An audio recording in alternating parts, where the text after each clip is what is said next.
I'm both honored and excited to share with you my platform for 2021 President-elect of the American Psychological Association. One's platform is shaped by how one lives, not just by what one says. Here then is a brief description of how I've lived, which in turn informs my platform. I grew up in a very psychologically minded household, where my mother placed herself in psychoanalysis after the shattering death of my 7-year-old brother when I was about 2. My father was a humanistic educator, immersed in the writings of such fellow psychologists as Abraham Maslow, Carl Rogers, and Rollo May. This background was extremely important for me because, along with growing up as a secular Jew in a working-class Christian neighborhood, it set the tone for key challenges I have grappled with my entire life. Undoubtedly, my foremost challenge was facing the swarm of anxiety that surrounded my brother's death. A second and related challenge was the psychoanalysis my parents had the foresight to arrange for me when I was about 5 years old.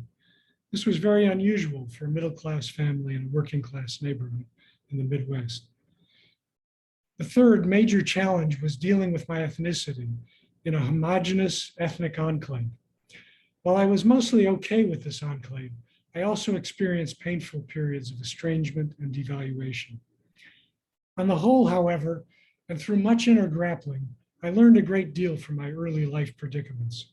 Primarily, I learned to be fascinated with, as well as profoundly humbled by, the big questions of life. How am I to live in the face of death? Why do we treat each other as we do? And how do we make the best of our time here on Earth? These questions led to my pursuit of psychological knowledge from the start of college.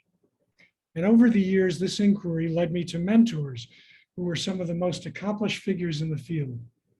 For example, I had the great privilege to study with and become an intern for James Bugental, one of the major pioneers of existential humanistic psychology. I also had the privilege of studying under and eventually becoming a co-author with the avowed founder of existential humanistic psychology in America, Rollo May. Finally, I was a work studies student for Stanley Krippner, one of the world's leading authorities on whole person healthcare, indigenous healing practices, and international psychology. I am deeply grateful for these mentors and the remarkable life path that I've traveled. I would like such opportunities offered to many more people, and that's a main reason why I'm running.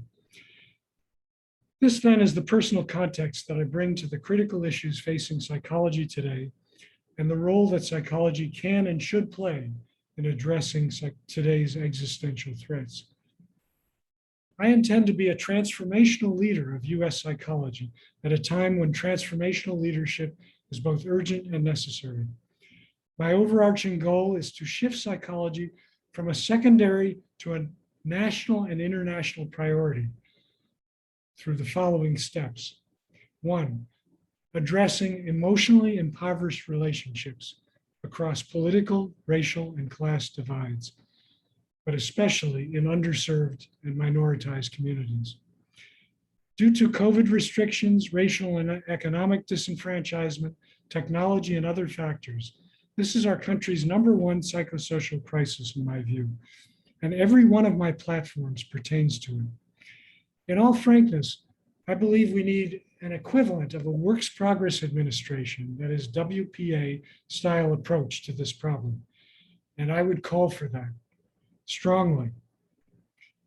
I would call for that to 1, mobilize psychologists to facilitate healing dialogues throughout the country to address the alarming political and racial divides, and also within our profession.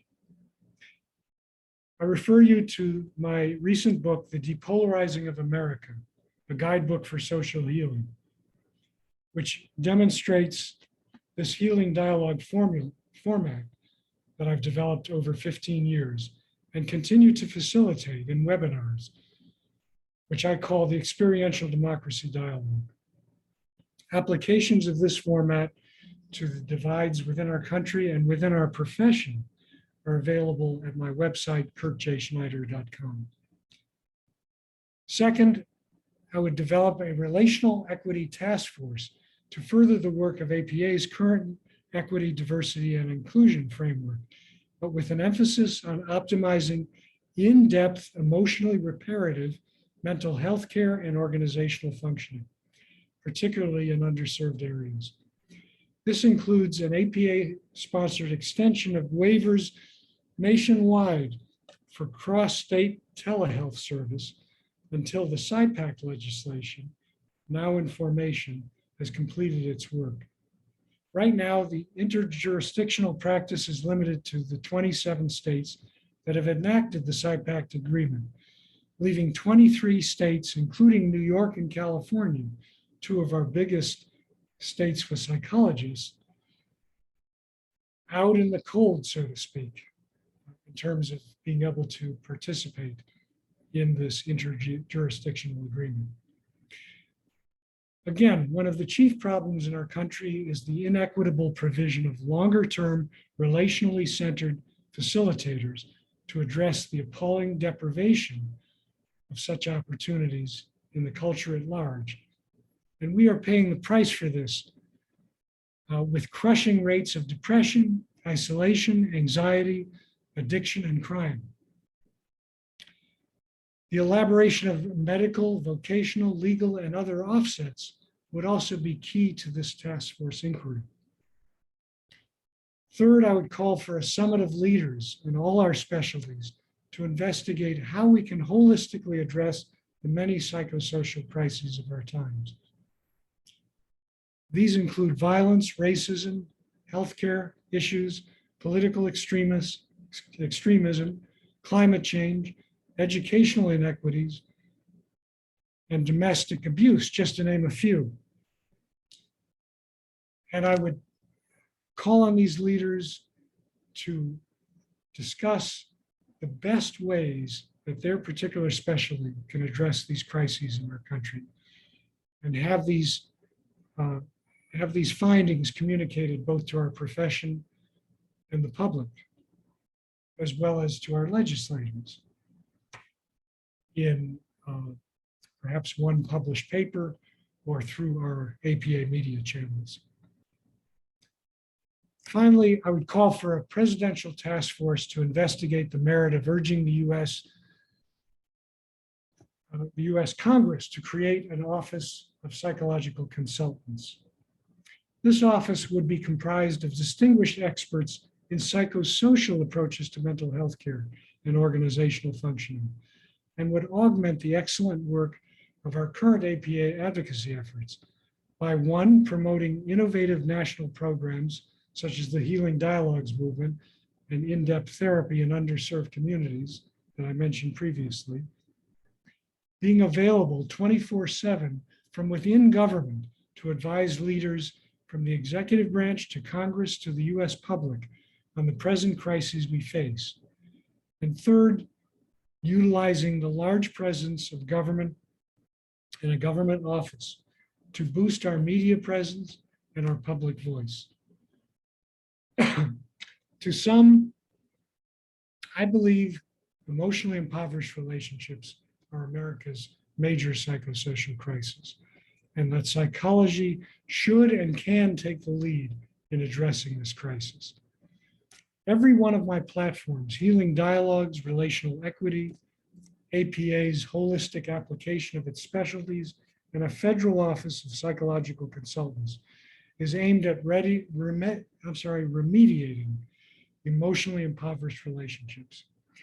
And to the extent we can remedy these relationships, we revitalize life.